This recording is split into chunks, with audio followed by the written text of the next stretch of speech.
You are all most welcome to this ecumenical panel on the effects of COVID-19 pandemic. My name is Juan Usma. I am Vice Director of the Institute for Ecumenical Studies of this Pontifical University of St. Thomas Aquinas. First of all, I think we need to acknowledge the presence here of the students of the Ecumenical Institute of Bossey. You are really welcome to our university.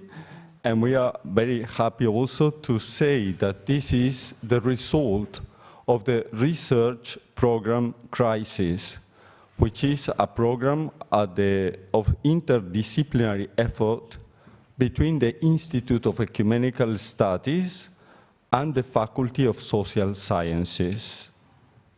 This afternoon we are going to hear a brief description of a working document, result of the survey 2021 among Catholic bishops' conferences, and also some academic and ecclesial reflections on different aspects of the pandemic, from different Christian traditions and geographical context. At the end of the interventions, we hope to have the opportunity to some exchanges and questions. Let us start by hearing the message of Cardinal Kurt Koch, President of the Pontifical Council for Promoting Christian Unity.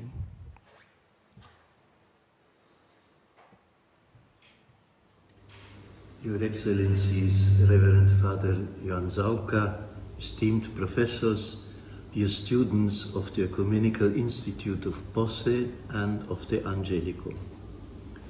Reading the signs of the times has always been an important part of the journey of Christians toward unity. The call of the Second Vatican Council to scrutinize the signs of the times and interpret them in the light of the Gospel is made not only in Gaudium et Spes, but also in Unitatis Redintegratio, exhorting all the Catholic faithful to recognize the signs of the times. Undoubtedly, with its tragic worldwide consequences in all spheres, the COVID-19 pandemic is one of these signs. With this conviction, the Pontifical Council for Promoting Christian Unity has engaged in a reflection on ecumenism in a time of pandemic on the basis of local experiences and reflections. On 19th January 2021, a questionnaire was sent to the ecumenical offices of all Catholic bishops, conferences and Eastern Catholic synods. The survey, made available in different languages, ask various questions concerning the consequences of the pandemic, both positive and negative, on ecumenical relations and activities at the local level. Out of 142 questioners, our dicastery received 88 responses from all continents, which is already an encouraging result witnessing to the interest in the topic. The responses were generally extensive and candid and appreciative of the initiative. In a spirit of synodality, the project has also been an occasion to strengthen cooperation between the Pontifical Council for Promoting Christian Unity and the ecumenical offices. Prepared in collaboration with the Institute for Ecumenical Studies of the Pontifical University of St. Thomas Aquinas in Rome, a working paper entitled Ecumenism in a Time of Pandemic, From Crisis to Opportunity was drafted on the basis of the responses and sent to all members and consultants of the Pontifical Council for Promoting Christian Unity, who discussed it during its plenary assembly of 10 November 2021. A final version has been sent to the Bishops' Conference Ask for their input. Our dicastery expresses its deep gratitude to all those who offered their valuable contribution to this initiative. The working paper launched today offers a synthesis of the bishops' responses to the survey, echoing their perspectives and quoting extensively from their reports. It does not pretend to respond to, nor to formulate all related questions, but is intended to be an initial contribution to the reflection. Even if it proposes also some initial theological considerations, its approach is first of all pastoral. It is also our aspiration that this paper will promote further reflection among scholars in ecumenical studies and stimulate dialogue at all levels with other Christians. This is precisely the purpose of this ecumenical panel organized during the Week of Prayer for Christian Unity, which has gathered together representatives and experts from different traditions and continents, to whom I express my warmest regard and deep gratitude, wishing all fruitful discussions and exchanges. Thank you.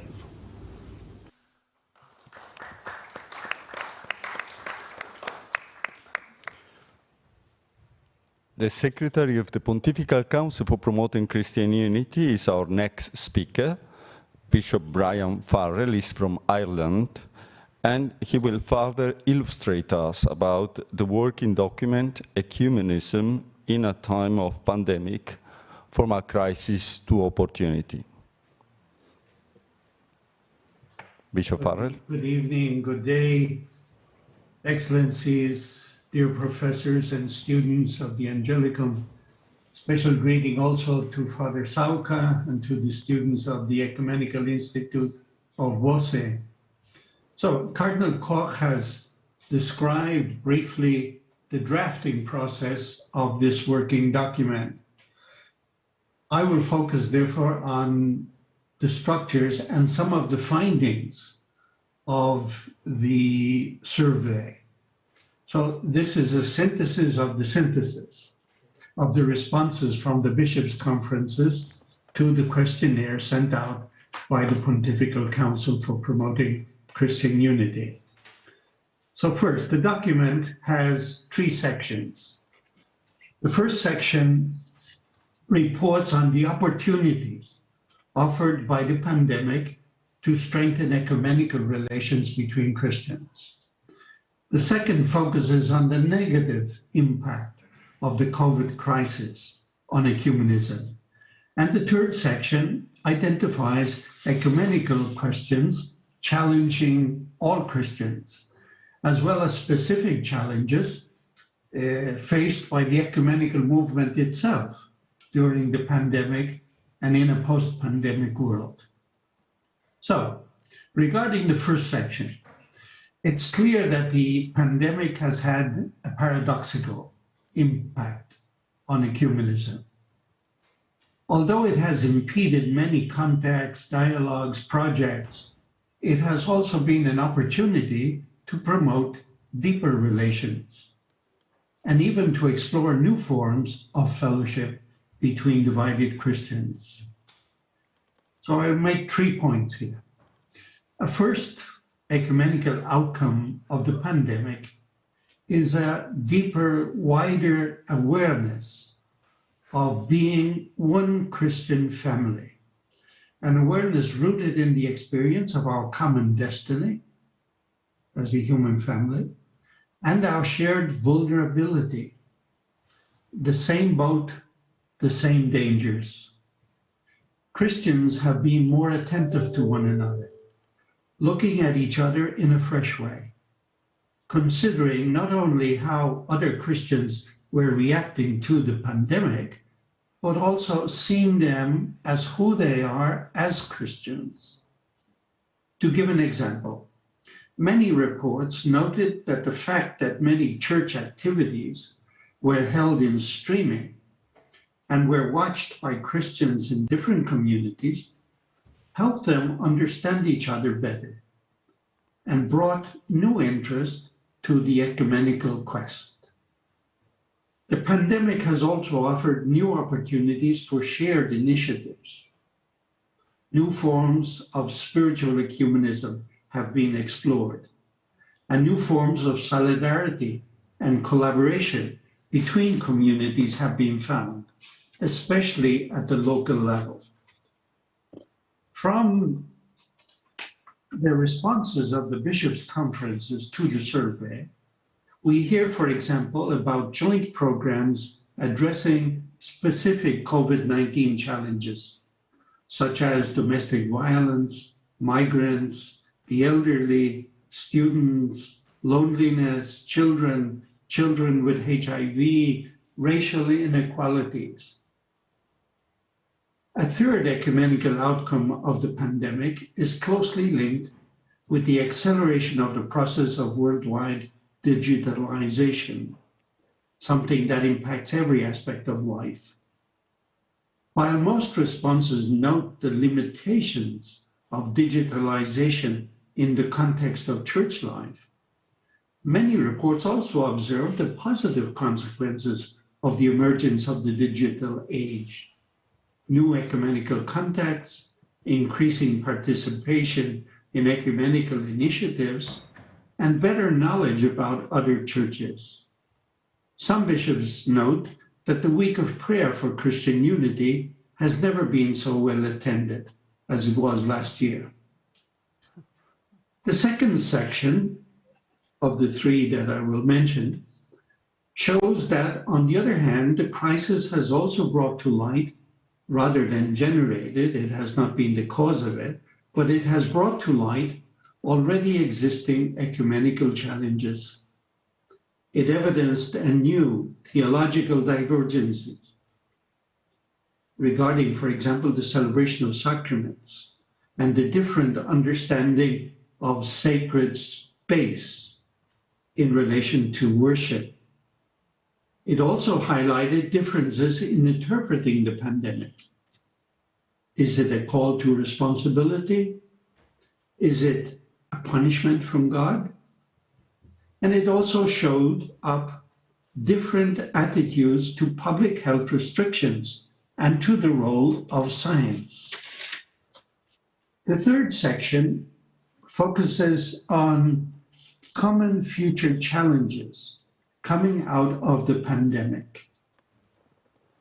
Undoubtedly, the pandemic has raised internal issues in all churches regarding various areas. For example, in the spiritual field, the Christian outlook on life itself is being challenged by providentialist and eschatological approaches. God will take care of us, or is the pandemic God's judgment on the world? Secondly, ecclesiologically, a new way of being church is developing due to a deeper understanding of the church as a living community, with a fuller participation of the laity in leadership, and a growing experience of the domestic church, the church in the home. In the liturgical, sacramental field, the lockdown has resulted in a new virtual way of taking part in worship, challenging the traditional understanding of the community role of sacraments in the Christian life. And fourthly, in the field of mission and evangelization, questions arise in all churches, such as, will people come back into the churches? How can the people who have discovered or rediscovered Christianity by following online services now be integrated into the church community? Besides internal issues raised in all communions, the pandemic also challenges the ecumenical movement itself, with three main questions.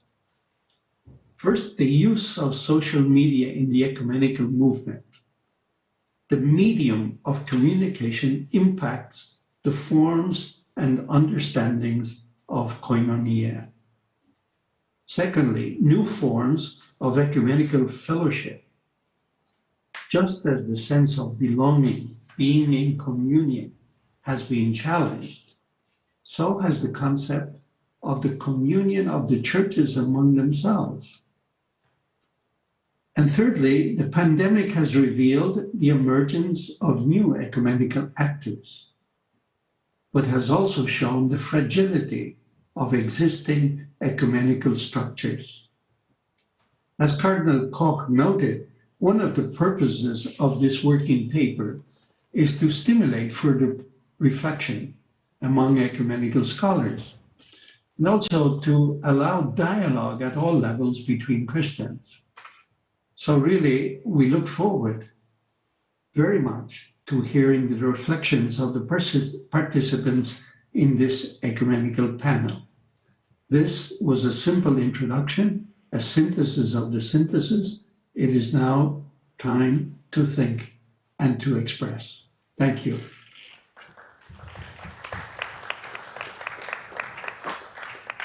Thank you very much, Bishop Farrell. Just to add that the text is available online in English, French, and Spanish so far. That's good at times to have another languages. Pandemic has raised ethical questions. And in her interesting article, Professor Petrini formulates an ethical framework according to the Catholic social teaching, having in mind the distribution of vaccines and that health equity is a guiding value.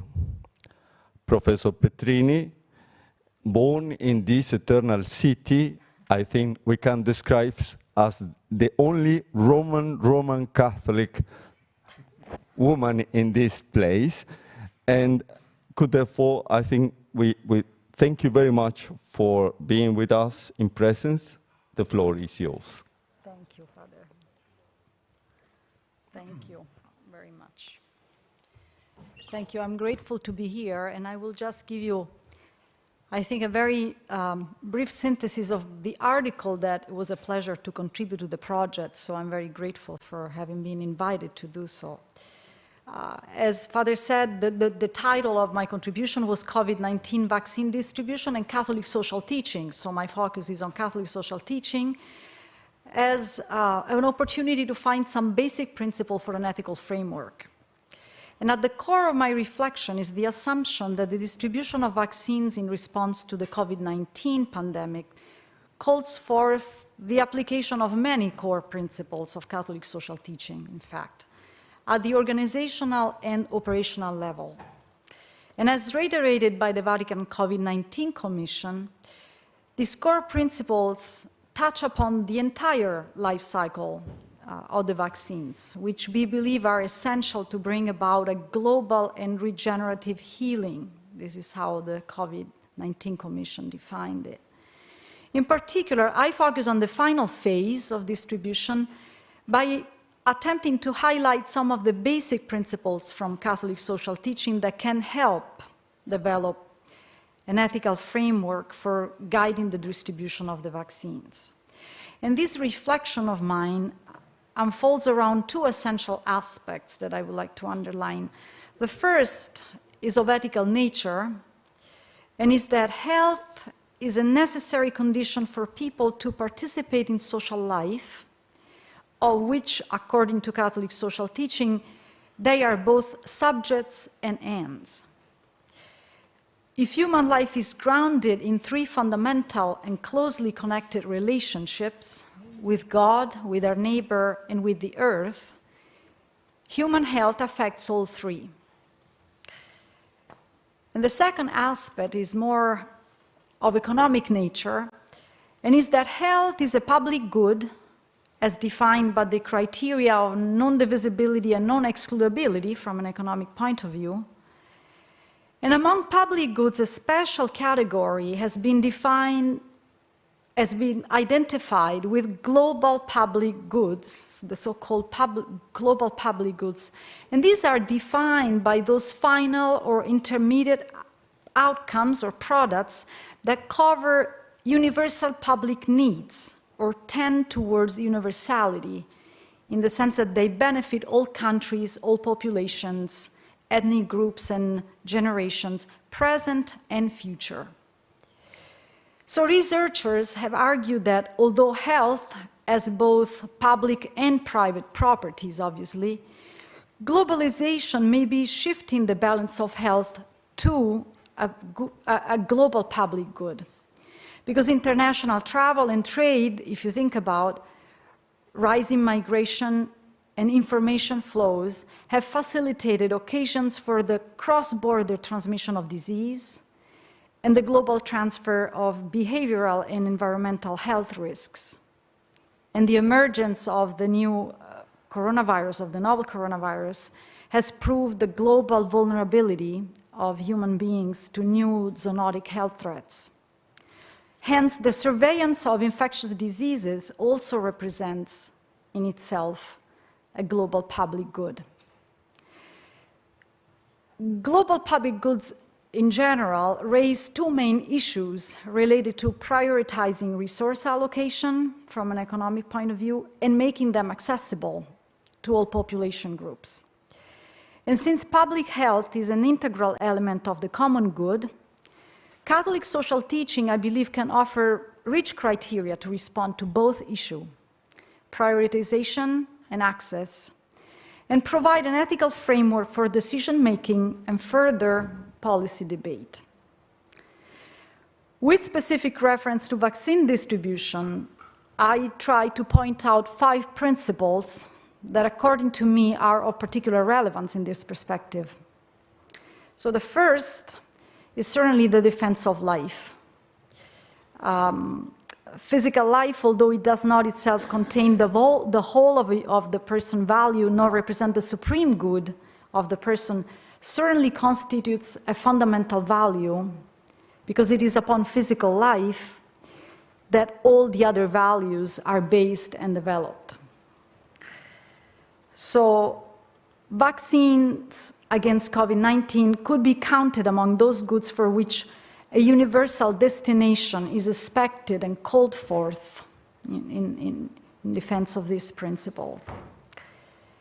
The second, and I am really synthesizing as much as I can, then is the common good. And Catholic social teachings has affirmed an indissoluble connection between the dignity of the human being and healthcare. So in this case, in facing the threat of the COVID-19 virus, the personal interest of each person is realized together with the interests of others, not against them and not in spite of them. The third one, of course, is the solidarity aspect. And out of respect of the unique dignity of every person and the right to health care stems, of course, the duty to care for one's own health as well as for the health of others. And then the fourth one is the subsidiarity principle. And this is a little bit more delicate, I believe, but very relevant, I think, because we know that intermediate social and economic entities are called to play an essential role in providing the goods and services that are meant to fulfill the basic needs of the human person, including healthcare. And Catholic social teaching has warned about the assertion of protecting knowledge through the right to intellectual property that may become unduly rigid, Pope Benedict XVI stated in Caritas in Veritate, especially in the field of healthcare, and hinder human development. And further reflection certainly upon this aspect is called forth in light of the appeal of Pope Francis to rediscover and re-envisage the social role of property, especially when concerning the production of typologies of goods that are necessary to protect and restore human health, such as vaccines. The Global Health Summit that took place in Rome in May 2021 has reiterated the need for both establishing novel development and manufacturing platforms that can be readily adapted to various pathogens, as well as developing suitable voluntary licensing, patent, and technology transfer models, and strengthen capacity for decentralized production of vaccines and therapeutics in public health emergencies. So, as you know, this is a very delicate and sensitive topic. The preferential option for the poor is the last principle, and I think that the latest social encyclical Fratelli Tutti has clearly reiterated that human solidarity can only find its concrete expression in service, and above all, service as care for vulnerability, care for the vulnerable members of our families, our society, our people. So the existence of a moral imperative for the pharmaceutical industry, for governments and international organizations to guarantee that effective, safe, and ethically acceptable vaccines are made available in the poorest countries was reiterated by the Catholic Church. And COVAX is an example of this kind of, it's an attempt to create this kind of global collaboration that needs, I claim it needs to be evaluated further and ethically, measured, and it offers more reflection to it for sure, but it's certainly an attempt.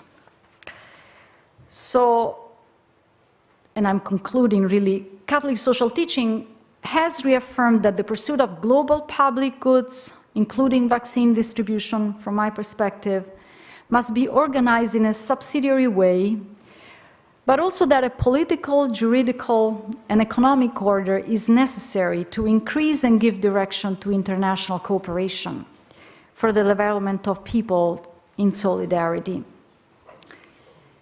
If the international community has a collective responsibility for the creation and dissemination of global public goods, the current pandemic has required and continues to require international, political, social, and I would say also religious cooperation as a key factor for controlling infectious diseases and for developing strategies to prevent their spreading for mutual health protection.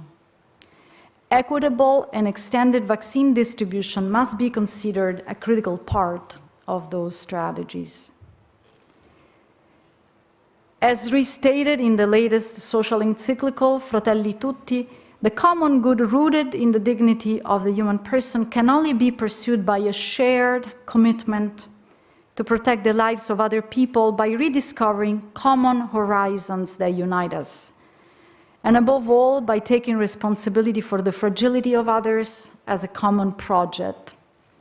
Because, as Pope Francis has reiterated many times, no one is saved alone, and especially from the multiple ripple effects of a pandemic. Thank you.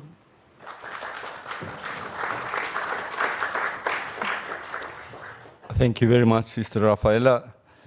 Undoubtedly, together with the ethical questions, all Christians were challenged in their liturgical life, in their sacramental life, how to become and to be church in pandemic. Professor Michelet reflects on various ecclesiological aspects and on the serious impact of COVID-19 pandemic.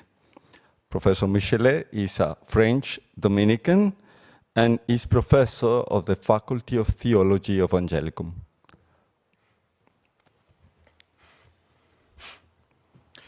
The Church between the sacramental and the virtual.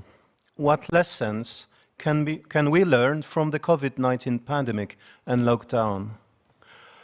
I already presented this paper in September 2020 at the University of Fribourg, Switzerland, a year and a half ago.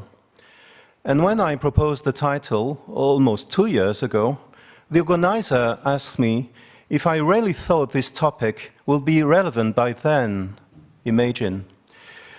Unfortunately, the situation has not changed much. But even if the pandemic were behind us, which we can hope for soon, It would be still an important subject to be presented, in my opinion.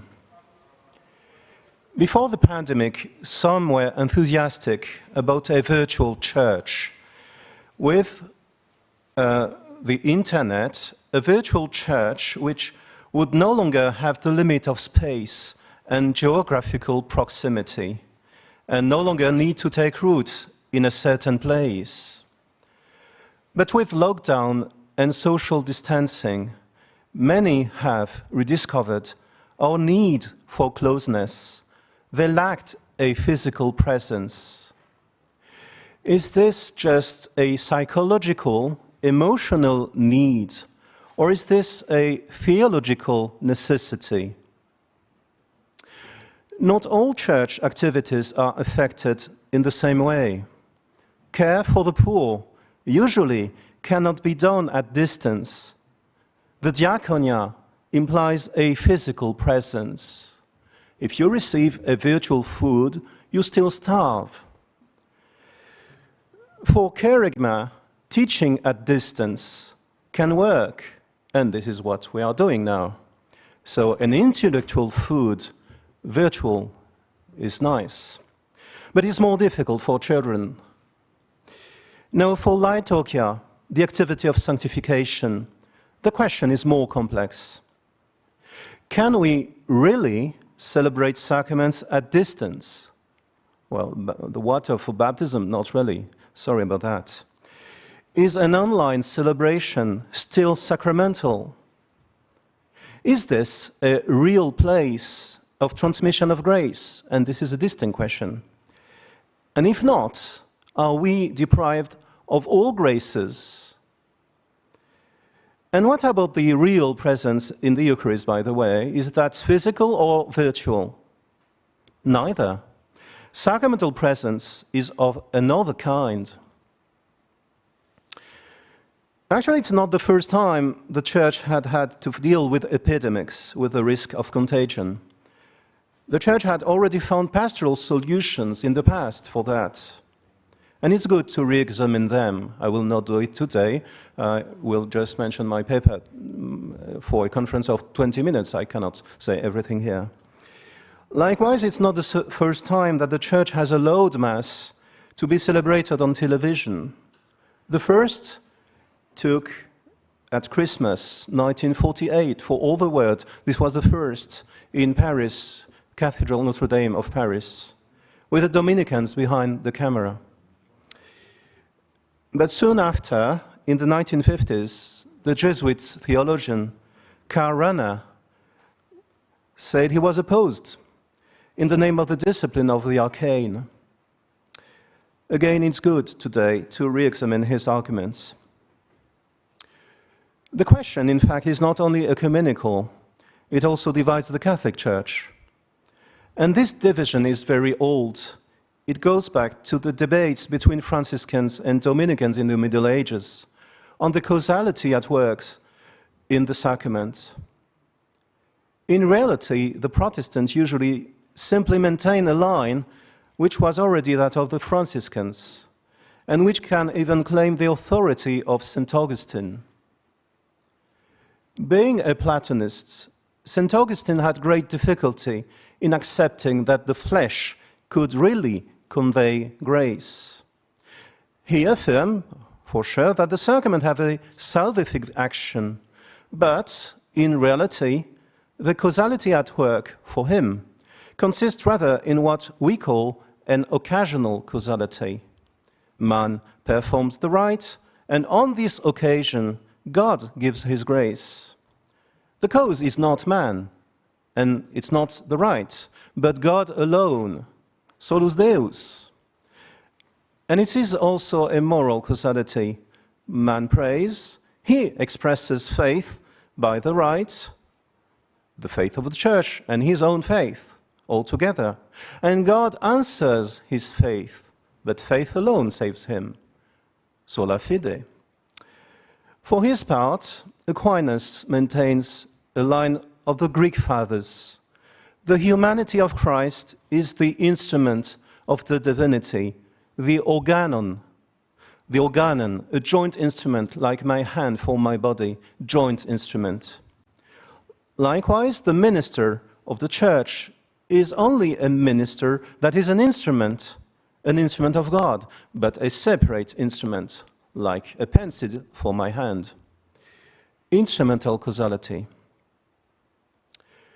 Today, many theologians insist above all on the symbolic aspect of the sacrament, the fact that they are visible signs of the mystery, and St. Augustine would be so happy with that. But it's a formal causality, the sending of a message. And then they more easily admit the use of the media as being only one more intermediary in sending a message at distance from God to earth, using various intermediates, no problem with that. Whereas those who continue in the line of Aquinas himself receiving the fathers of the church for that, those ones will oppose this idea of using social medias. The media interrupts the chain of efficient causality, and they will insist more on the need of a physical presence in the logic of the incarnation. Otherwise, Christ just incarnate for nothing. This debate on the sacrament engages also our understanding of the nature of the Church. For some, the Church can exist even in a simple virtual presence. For others, the Church must incarnate in a physical presence. Well, perhaps we should recognize that the Church is between the two, with a mystical presence that is a sacramental presence. She must be incarnated locally, but at the same time, she is the mystical body of Christ. And a mystical action is not limited by space. She can act at distance, just as Jesus was able to do miracle at distance, even if usually he would not, because of this proximity with man. So the sacramental presence of the Church, in a conclusion, might say this sacramental presence involves both a physical and a mystical presence. Thank you. Thank you very much, Professor Michelet. Normally, during the pandemic, we understand that it's necessary to be ready to adapt ourselves. And today, we're supposed to have with us the Acting General Secretary of the World Council of Churches, Professor Joan Sauca. Unfortunately, in Rome, we have problems with internet, and he's there. Okay, that's very good. Professor Joan Sauca, thank you very much. We were having your proxy here, and I was trying to explain why you were not with us. So now, Professor Sauca belongs to the Romanian Orthodox Church. He is the Acting General Secretary of the World Council of Churches, and we are really happy not only that you are with us, but also that you solve the problems of connection, and we are happy to hear your reflections on the impact of pandemic in the WCC and the role in global health. Thank you very much. Thank you very much for this introduction. And I would like to start by saying it is not me who solved the issue of internet. I will adopt a Protestant formulation, sola gratia. I don't understand how it came, because I was supposed to intervene in the first meeting of the WCC, Program Committee for Consensus and Collaboration, and I could not because I had no internet link. The moment this Zoom started, internet came and I'm able to address you.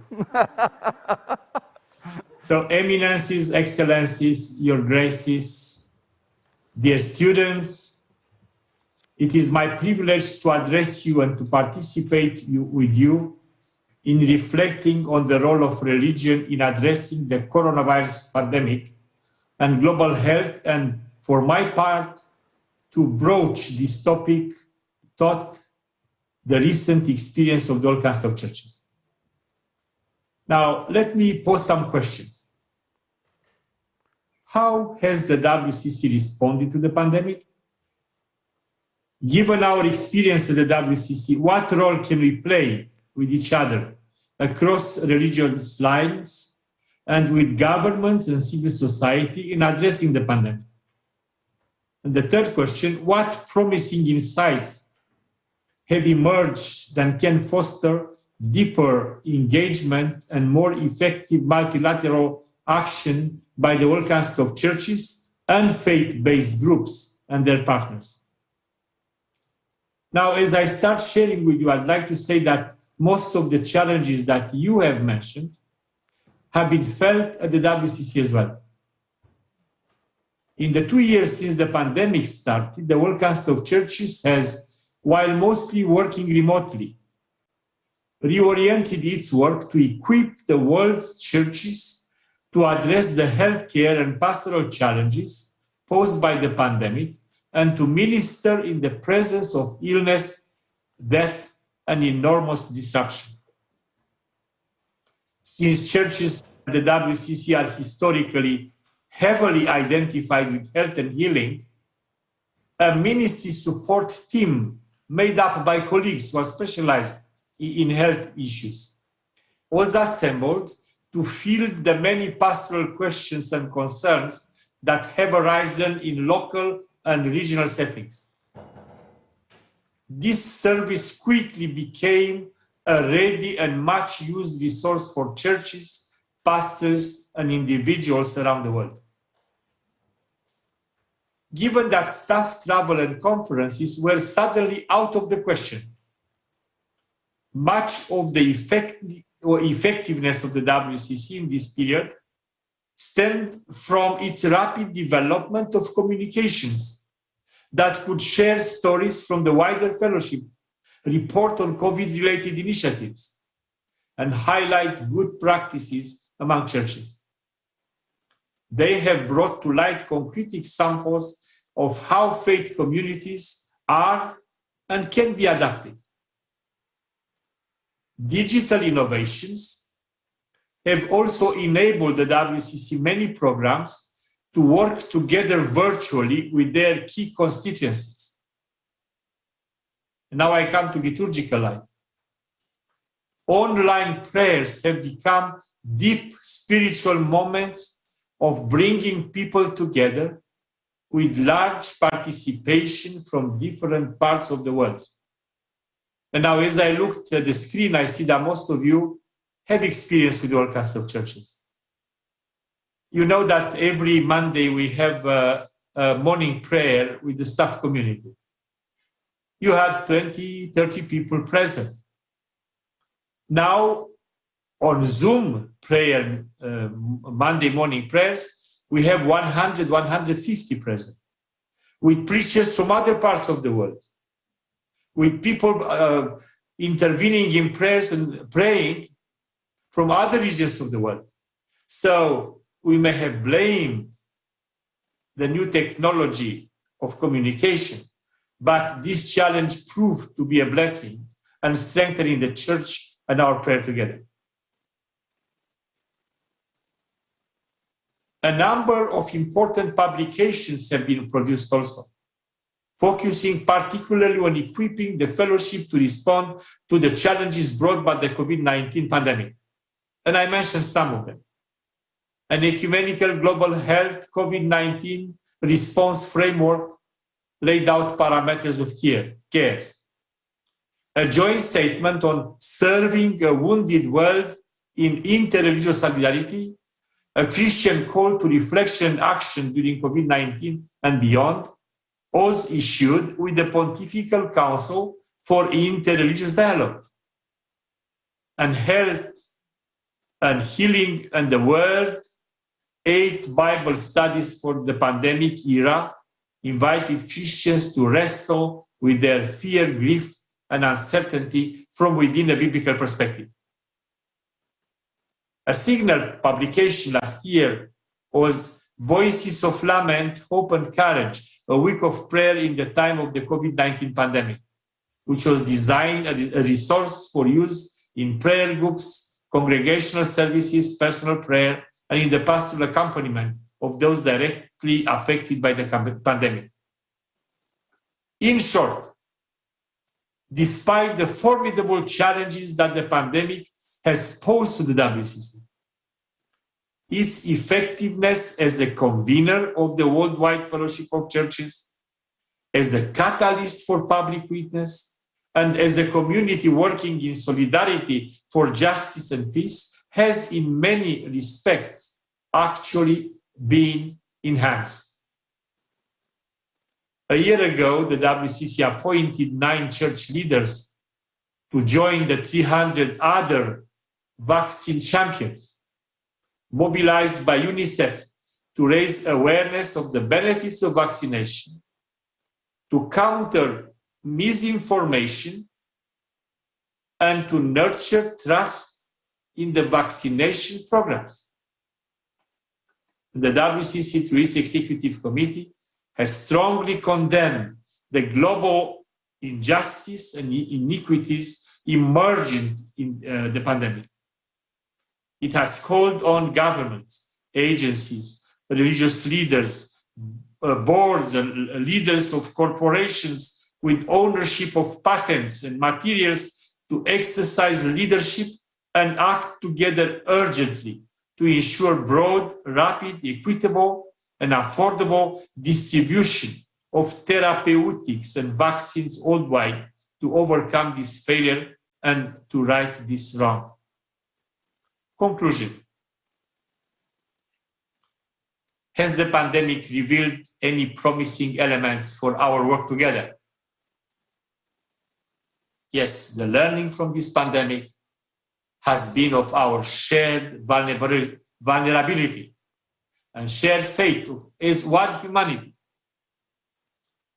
We feel more keenly and the fragility of human life, indeed of all life on this planet.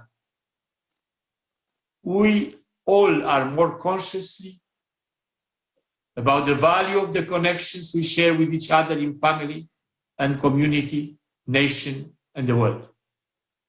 We evince a new openness to admitting and confronting historic injustices and a new moral reckoning on race, class, and gender. We also more readily acknowledge and celebrate the concerns and insights of women, youth, native peoples, and those who are routinely victimized by our economic systems and our systems of healthcare, immigration, asylum, and policing.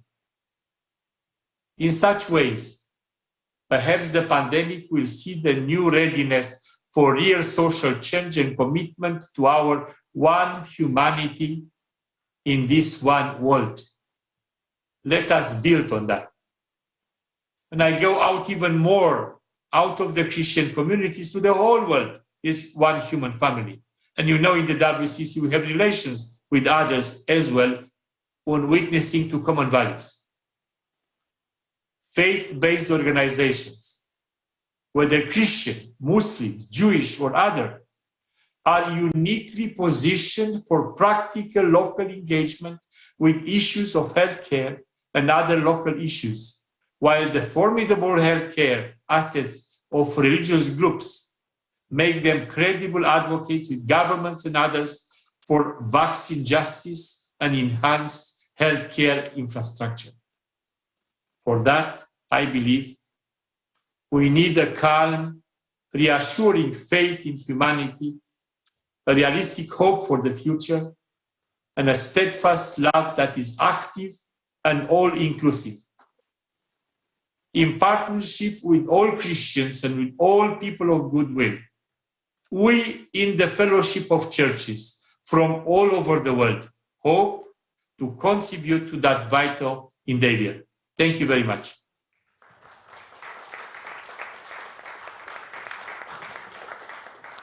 Thank you very much, Professor Sauka. It seems that also the experience of the WCC member churches has been that the pandemic has a blessing in disguise. And it is important for us to remember that we need to address the situation in a way that is admitted by Christian hope. Our next speaker is the Bishop of Kuopio, Diocese of the Evangelical Lutheran Church of Finland. As Luther researcher, Bishop Jolkonen is particularly interested in reflecting the Holy Eucharist. His article for the Crisis Project illustrates historically, spiritually, and theologically the impact of pandemic from the Lutheran point of view. Welcome, Bishop Jolkonen. The floor is yours. Thank you very much, dear sisters and brothers in Christ. Very warm greetings from Eastern Finland, where we have much snow and ice and good weather for skiing and skating. And thank you for the invitation to this ecumenical panel. Today, or this evening, I would like to say 4 points. First, common suffering should unite us and not divide. As we know, the COVID pandemic has been a painful time for all Christians and all churches and for the whole world. And therefore, our vocation as Christians is to show compassion, love, and solidarity for all those who suffer medically or socially from COVID pandemic. And I would like to remind you about the study of Rodney Stark, an American sociologist. In his book, The Rise of Christianity, he asks why marginal Jesus movement became a dominant religious force in Western world in a few centuries. And according to him, one important explanation is diaconia, namely the way in which early Christians showed love and compassion and solidarity to all those who suffered during the time of pandemics. And this is, I think, a powerful testimony to all Christians of our time. By the way, I belong to those who have just done a positive COVID test, but don't be afraid, I am okay and I am very, very far. Secondly, the private prayer is very important coping mechanism in prolonged stress like pandemic. We all know that from the theological point of view, prayer is based on God's command and promise. However, I think there are also anthropological reasons to defend private spirituality. As Christians, we know from our own experience that prayer can also have psychological side effects. It relieves anxiety and helps in coping with difficulties. Anthropological research also provides scientific evidence for this. For example, Richard Sokis, an assistant professor of anthropology, investigated the impact of private prayer life in prolonged stress by studying Jewish women's behavior and experiences during the time of Intifada. In Jewish culture, as you know, reading the Psalms indicates a strong religious commitment.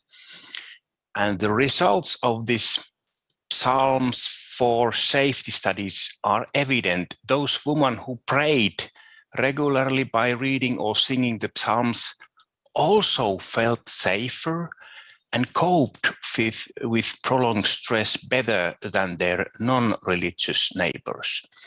So the continual prayer gives a sense of control in precarious situation. It helps in relieving stress, tolerating uncertainty, and supports hope in crises caused by exceptional circumstances. And similar study has also been conducted among Palestinian women living in the midst of the occupation. And the results are largely similar.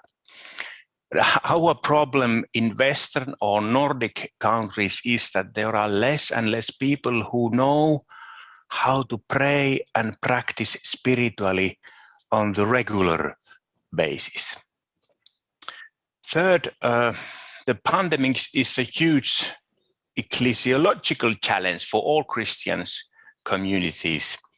As we know, the Greek word ecclesia, which occurs 114 times in the New Testament, means the whole church, the people of God in a particular area, then the local church, and then the community gathered for worship. And all of these are about community living together and gathering together. But how to live as a church when all this has become impossible?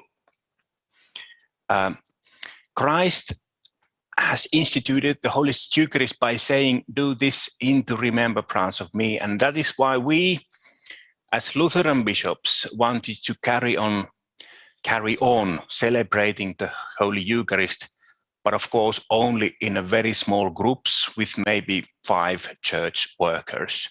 And here, the digitalization offers new opportunities, because today even small congregations with very limited resources could offer to their church members possibility to take part in the Mass virtually via internet.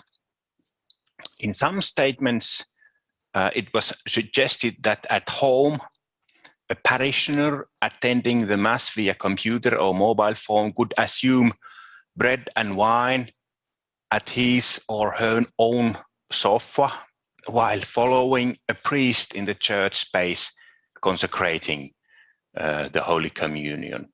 Although this desire arises from sincere spiritual longing, we responded that on the basis of our sacramental theology, this sofa Eucharist is not possible.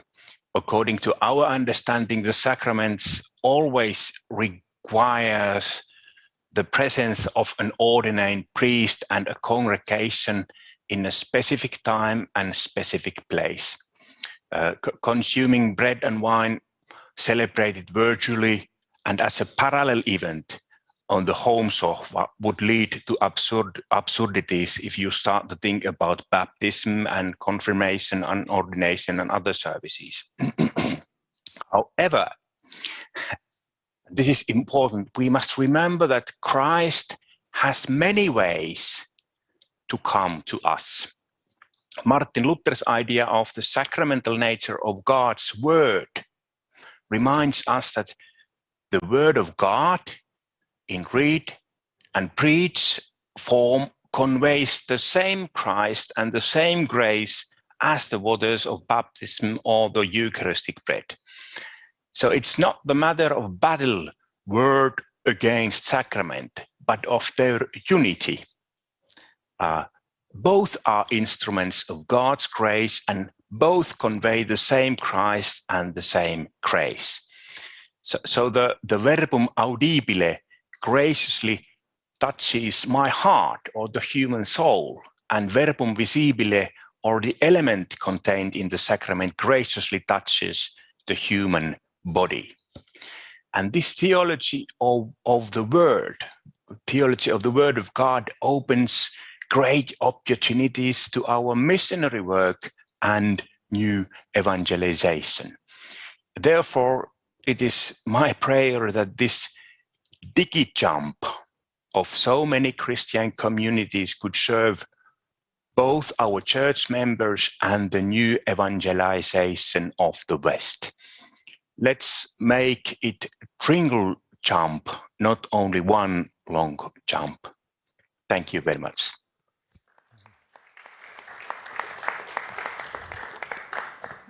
Thank you very much, Bishop Jolkonen. We hope that the graces of God will arrive also to you by means of healing to you and to those that are also attending and participating into this ecumenical panel, but they are positive. It's for that not all of them are present today with us. Now from Finland, we go to Greece.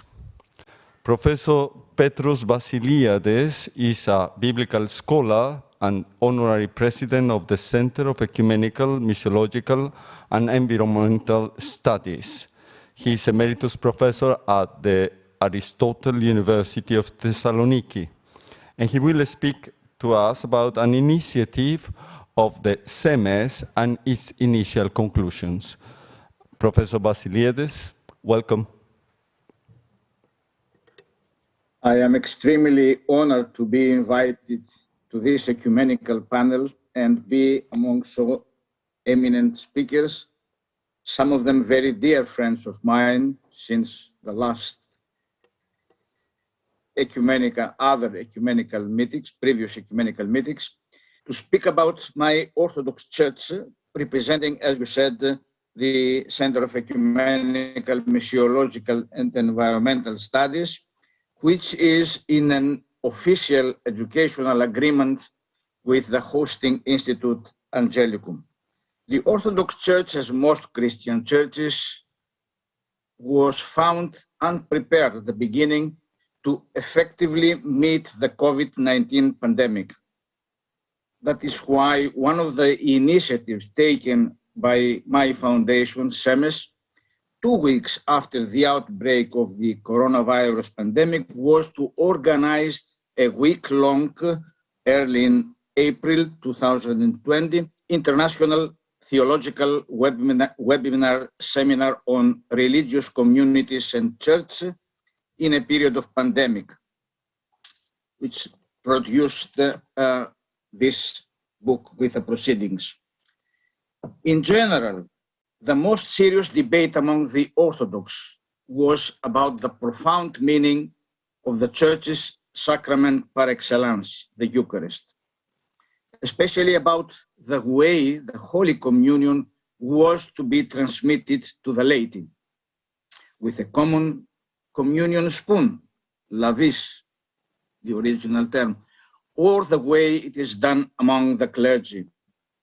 Of course, as indictio, dipping the holy bread into the holy wine in periods of pandemic like Ebola, HIV, etc.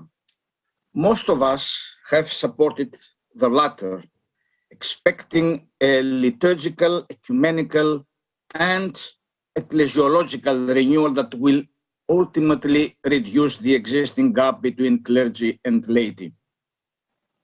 But even that issue was of secondary importance compared to the sacramentalistic and almost magical understanding of the Eucharist that dominated the debate even to this very day, especially after the crisis over the vaccination. Many pious believers, but also some hierarchs and priests, insist that what is consecrated, bread, wine, water in agiasmos, cannot be affected by the laws of nature, and therefore viral diseases cannot be transmitted during an Orthodox Eucharistic liturgy, even cannot be transmitted within a church building.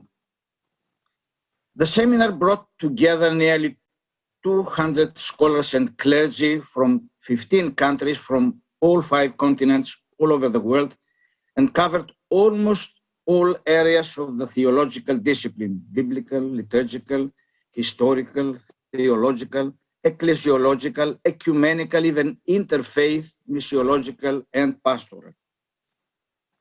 That initiative was encouraged by some courageous statements by illumined Orthodox hierarchs who boldly confessed that, and I quote, "We, the clergy, are responsible that our faithful people have no idea what the Eucharist really means. The time has come to look to our mistakes and repent," end of quote. However, SEMES, our foundation, also recalled what half a century ago the late Father Alexander Schmemann said on another crisis. The SEMES project was also initiated in the hope that the COVID-19 pandemic could become a meaningful and blessed storm for an overall renewal in Orthodoxy and the Church of Christ in general. That's why I was very pleased for the title given to this webinar meeting. The general conclusion and the recommendation to the churches and the world of the project was that, and I quote, "The present pandemic is a period of spiritual renewal, or should be a period of spiritual renewal, and of hope for a meaningful storm for a liturgical and overall renewal of the Church. It is a powerful experience of the authentic nature of the Church and manifests a longing for a return to the traditional status of the priesthood of all believers and to a wider permanent ministry of the diaconate for men and women." End of quote. The theological assessment of this painful experience 2 years now after the outbreak of the pandemic, in view of the expectations by numerous Orthodox theologians expressed at the beginning and throughout the entire period of pandemic, is both positive and negative. We can positively assess the official position taken by the ecclesiastical authorities in our church for the acceptance of the scientific results in accordance, at least, with the decisions of the Holy and Great Council of the Orthodox Church. Unfortunately, however, regarding the liturgical, ecumenical, and ecclesiological renewal that most Orthodox theologians expected, our ecclesiastical authorities proved incapable, or at least unwilling, to take even a small step towards it. They considered non-negotiable any change in the way of distributing the Holy Communion. This can be explained at best as an unconditional surrender to the fundamentalist culture war raging on the other side of the Atlantic, and at worst as an insistence on a magical understanding of the sacrament par excellence of the Church of the Eucharist. However, the most optimistic outcome of the hitherto reactions by the majority of Orthodox theologians is that an overall renewal in the Orthodox Church in both her ecclesiology, ecumenical attitude, and liturgy sooner or later will be inevitable. This is what our project concentrated upon. However, there is also other similar concerns expressed, and that is the so-called online communion, which was discussed in Ukraine and Russia. And of course, there are many other concerns. In this book, I mentioned there are all these concerns. You mentioned also in the previous presentations, but I wanted to concentrate on this only. Thank you very much for listening. Thank you very much, Professor Vassiliadis. And from Greece, we cross the Atlantic to hear Archbishop Bolen, which is the Catholic co-chair of the International Anglican Roman Catholic Commission on Unity and Mission, Angelicum. We ask him to talk about the impact of COVID-19 pandemic in ecumenism in Canada. Archbishop Bolen, welcome. Thank you very much.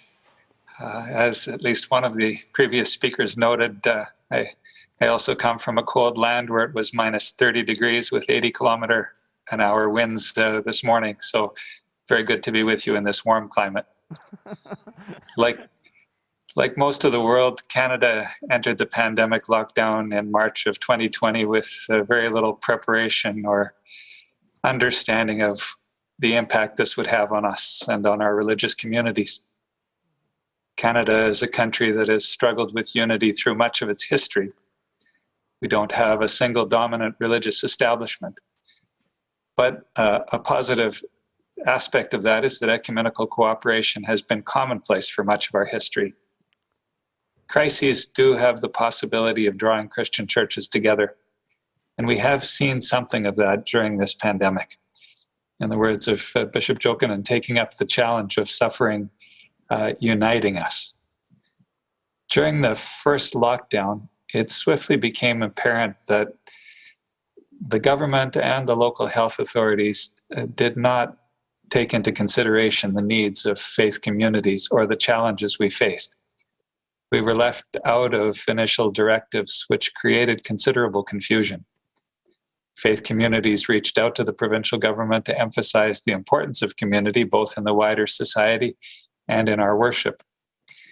We gathered a network of senior faith leaders from across the province where I reside and asked for a meeting with government leaders, and we asked for the establishment of a mechanism for dialogue and for sharing information. The government eventually acknowledged us and appointed representatives to meet with a small working group. Over the following weeks, we developed initial guidelines that satisfied the health authorities and ensured that the specific needs of different faith communities were included. The positive outcome of these efforts led to a commitment to continue this ecumenical and interreligious engagement with the government following the pandemic.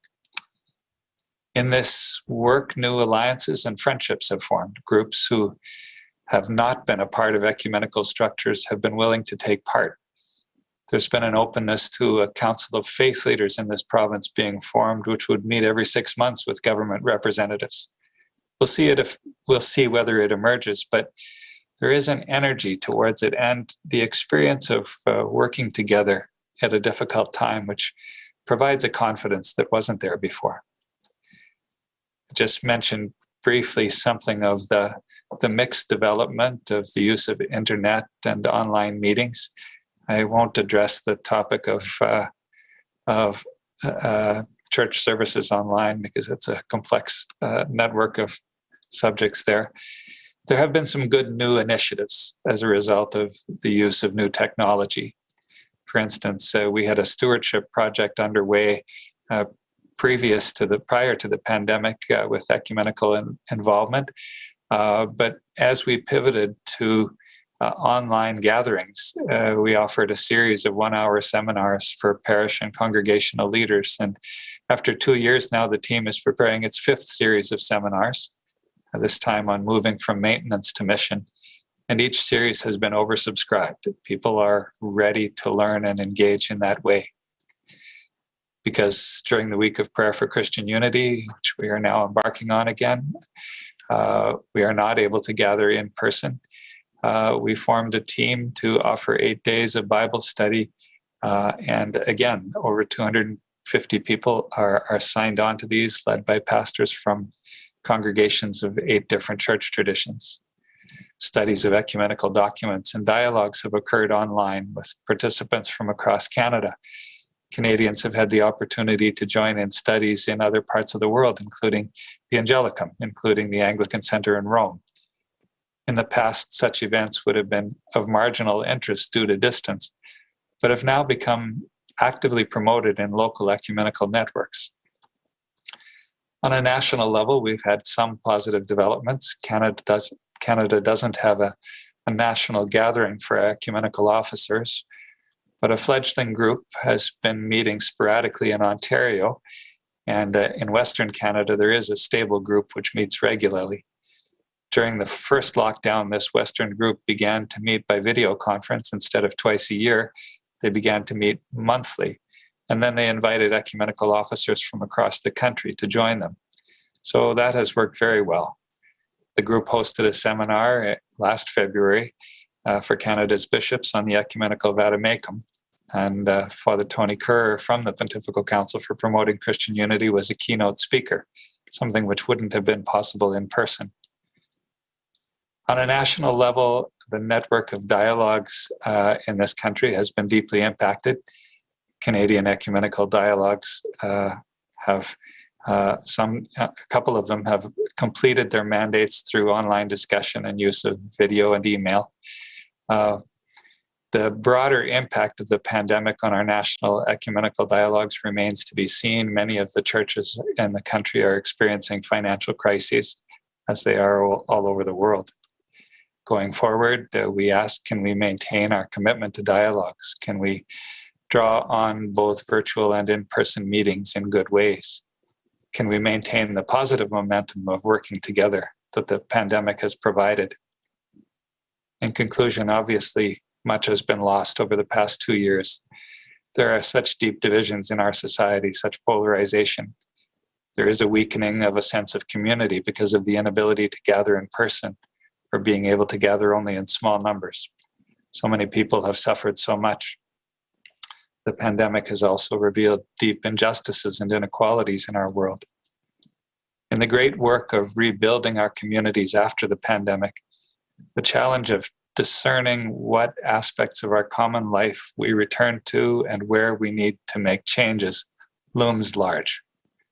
My hope is that good collaboration between Christian churches during the pandemic gives rise to new ways of walking together and facing the challenges of our times together then. My prayers are with all of you amidst the challenges you face. Thank you. Thank you very much, Archbishop Bolen. And from the global north, we need also to hear at least one voice of the global south. And this time the witness arrives from Guatemala. Is the Bishop Rodolfo Valenzuela, responsible for ecumenism in the Latin American Episcopal Council in CELAN. He is very much engaged in promoting Christianity in his country and in Latin American countries. Bishop Valenzuela, bienvenido, welcome. Thank you very much. As everybody in this group, I am thankful for the invitation to participate in this panel, as it represents a very interesting feedback of the working paper on the theme of ecumenism in this time of pandemic from the very different local contexts. We all share this new experience of communicating through the media that definitely creates a certain communion. So thank you very much, and nice to contact with you. As much as it concerns to the Latin American reality, the first thing we must acknowledge is that it's constituted by a very wide range of different situations. From the ecumenical point of view, the experience and the circumstances of my area in Central America and the Caribbean is very different from that of the countries of the South, especially Argentina, Chile, and Uruguay, which in general terms have a wider ecumenical experience, and the countries in the Andes and Mexico that have their own characteristics. Central America and the Caribbean is the region where we have had a growing number of evangelicals and Pentecostals in the last 2 decades, and where ecumenism has become more difficult, and where the pandemic has provoked impacts that we have not been able to measure precisely yet. Here in my area, in Guatemala and Central America, they say, according to the last Pew Research Center results, that actually 47% of the population is Catholic. And so it's mostly evangelical and Pentecostal, almost the same, and 50%. And we have not yet get used to a real relationship, because that has happened in the last decades. On number 18 of our working paper, it says that evangelicals and Pentecostals represent a particular challenge with regard to the understanding of the pandemic and the attitude toward health rules. I am completely agreeing with that. And in number 19, it says that in those countries where ecumenism is less well-rooted, like ours, ecumenical relations did not particularly develop, but I would rather say that have found more obstacles during this time of pandemic. The few ones who think alike are closer, and the majority is farther apart, unfortunately. That would be my first remark in front of the positive experiences that the draft reflects from other parts of the world. From the theological point of view, there is no doubt that the pandemic raises new challenges. For instance, the reflection on the sense of prayer in Christian life, considering that the general orientation of prayers was devoted to praying for the end of the pandemic, as it says in number 22 of the draft. In this particular aspect, the pandemic has shown the theological divergences between Christian traditions. And I would say that it has even showed the differences between members or sections of the same tradition, be Catholic or evangelical. So there is a need to understand more deeply what or who God is in front of sickness, contagion, and evil in general terms. Instead of repeating the traditional Old Testament formulas, asking God to free us from all sorts of evil, and understanding that God sends us difficulties to prove our faith, or at least He permits them. That position or that reflection, as you know, is a theological or traditional position contested, questioned now. No doubt that the apocalyptic divine punishment interpretation, especially among the evangelical fundamentalists, that provokes supplication and pleas for forgiveness, as it says in number 54 in the draft, is something that needs to be cleared up too. Sometimes people say here, for instance, that the vaccination is not accepted because that it puts on people the number of the beast, the 666.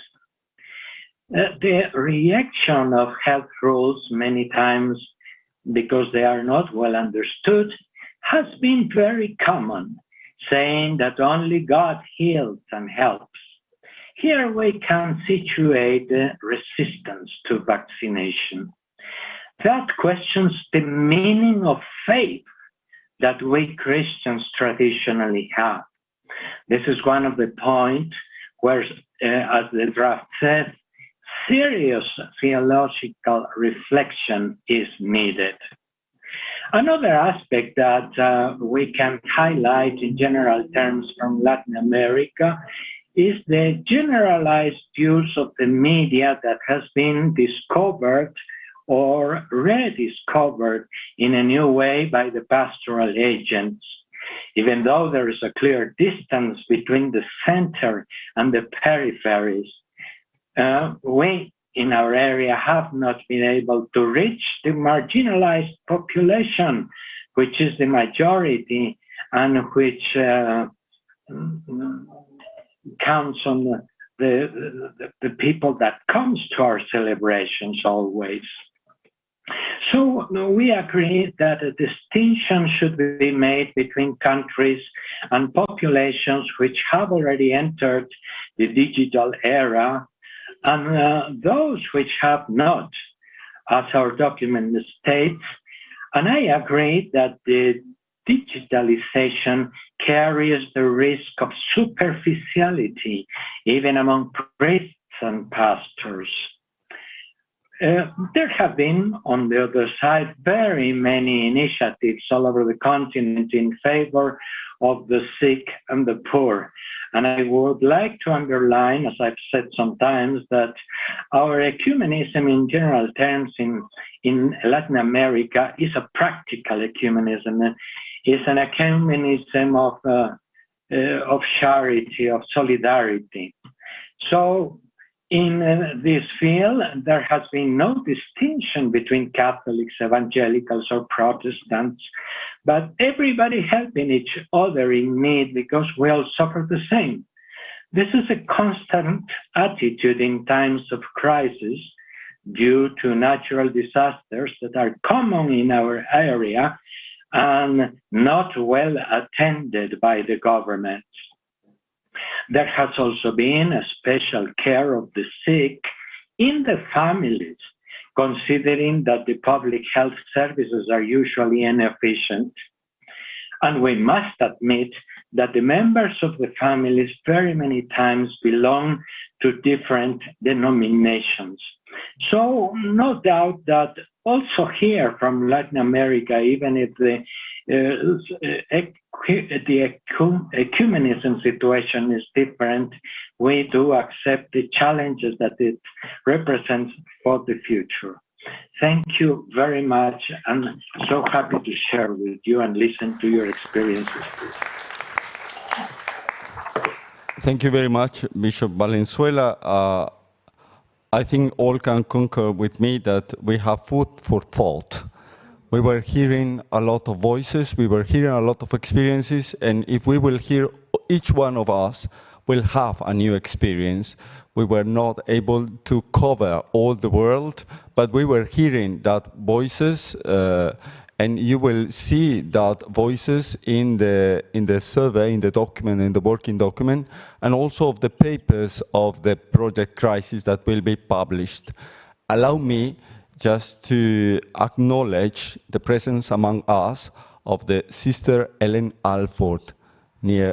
Sister Ellen Alford has been the director of the project Crisis project, which is at the beginning of this.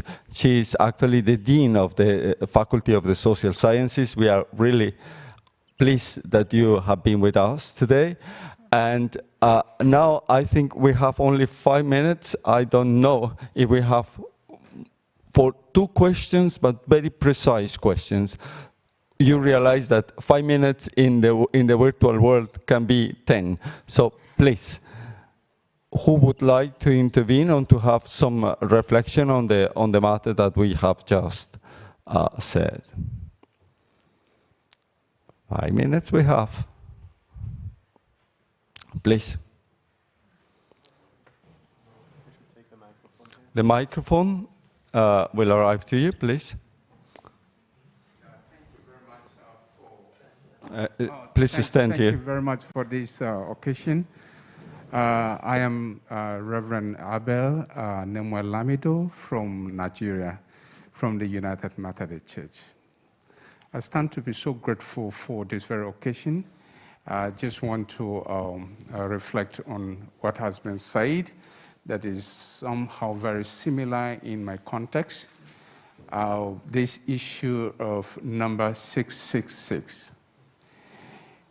It has been a challenge in Nigeria, and our Christians in Nigeria are not able to come together to be able to discuss about this in order to encourage the Christian community or to discourage Christian community in times of 666 and other things that's standing in the way of promoting ecumenism and also promoting how we can work, Nigerians can work together Christian community in Nigeria can work together with the government in order to face the challenges. Thank you very much, Reverend.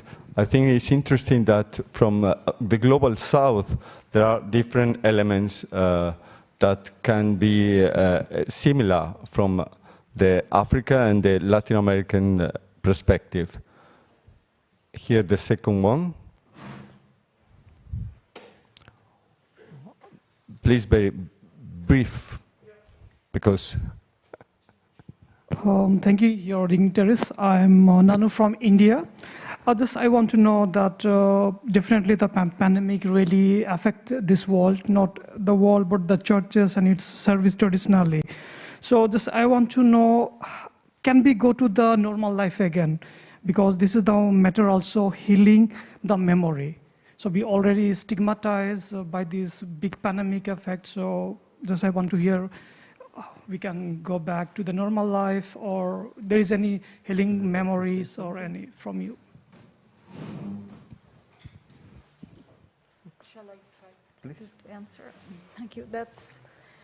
I wish I had an answer to that question, which is a very good question, but I think that, do we want to go back to normal life? That's my counter question to you. Or do we want to try to go back to something new? And do we want to see what we learned from this experience and maybe go back to something different? That would be my counter question to you.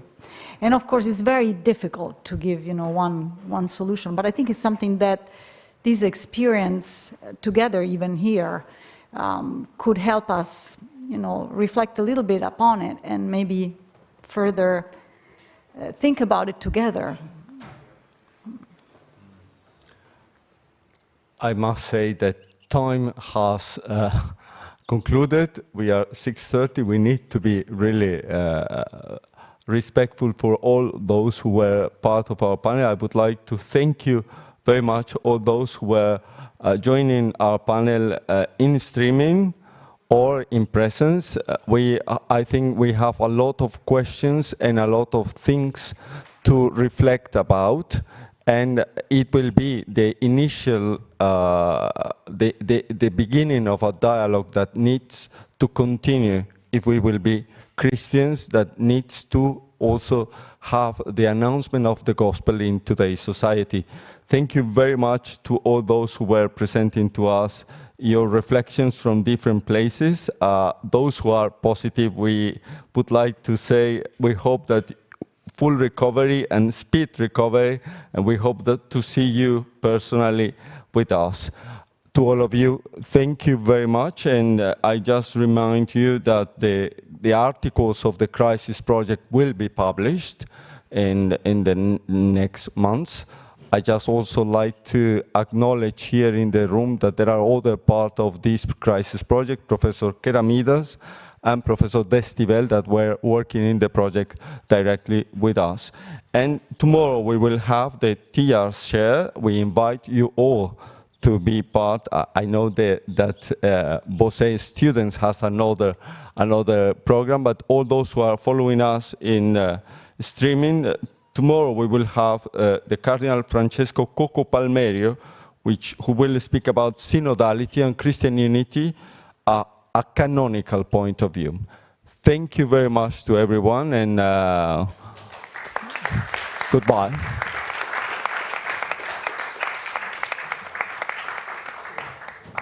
Thank you very much.